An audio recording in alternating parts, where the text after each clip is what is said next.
They are over the moon now, এই বাক্যটির জন্য 4টি বাংলা বাক্য দেওয়া আছে। আজকের প্রশ্ন হলো কোন বাক্যটি ভুল? Which of the sentence is incorrect? Incorrect.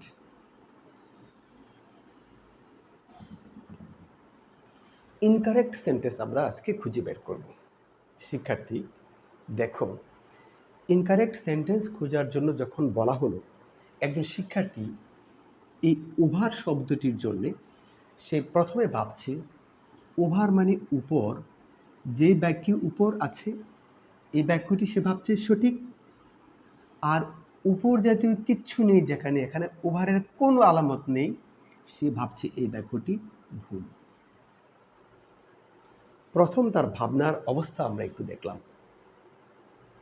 আমরা আজকে সব ক্লাসের শেষে সত্যিই আমরা ভুল বাক্যটি খুঁজতে সক্ষম হব। দেখো, তাহলে প্রথমে চলে আসো আমরা ওভার দ্য মুন এই শব্দটির অর্থ কী দাঁড়ায়। এইটি একটি ফ্রেজ। আমরা যদি এই ফ্রেজের অর্থ জানি তাহলে আমরা সঠিক বাক্যটি খুঁজে পাব।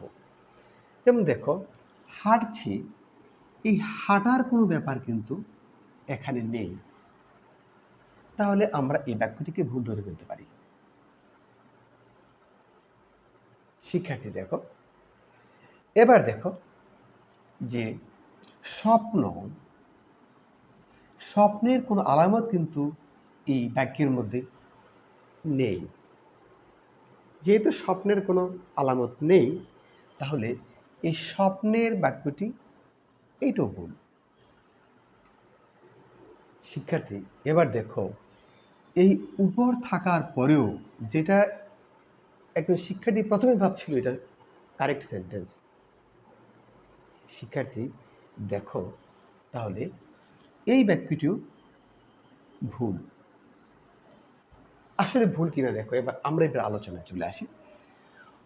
যেটা বলছিলাম যে ওভার দ্য মুন এই ফ্রেজের অর্থ হলো খুশি হওয়া বা হ্যাপি হওয়া, খুশি।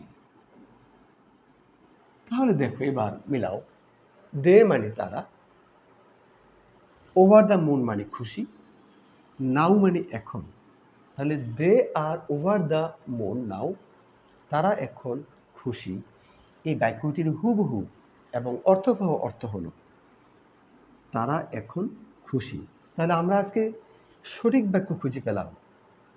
যেটা শিক্ষার্থী ভুল মনে করেছিল সেটাই প্রকৃত অর্থে সঠিক বাক্য। যেটা সঠিক মনে করেছিল এটা প্রকৃত অর্থেই ভুল বাক্য। এবং ভুল বাক্য আমরা খুঁজে পেয়েছি আজকে একটি নয়, 3টি বাক্যই ভুল। আজকের মানে সঠিক উত্তর হলো, আজকের আলোচনায় সঠিক উত্তর হলো এই এই প্রথম 3টি বাক্য। কারণ আমাদের খোঁজার কথা ছিল ইনকারেক্ট সেন্টেন্স, আমরা ইনকারেক্ট সেন্টেন্স খুঁজে পেয়েছি। এটা ইনকারেক্ট সেন্টেন্স খুঁজতে গিয়ে আমরা সঠিক বাক্যটিও খুঁজে পেলাম, এবং কেন বাক্যগুলো সঠিক, কেন ঠিক, তাও জানলাম। ক্লাসটি নিশ্চয়ই তোমাদের অনেক কাজে লাগবে। আমার সাথে থাকার জন্যে তোমাদেরকে অসংখ্য ধন্যবাদ।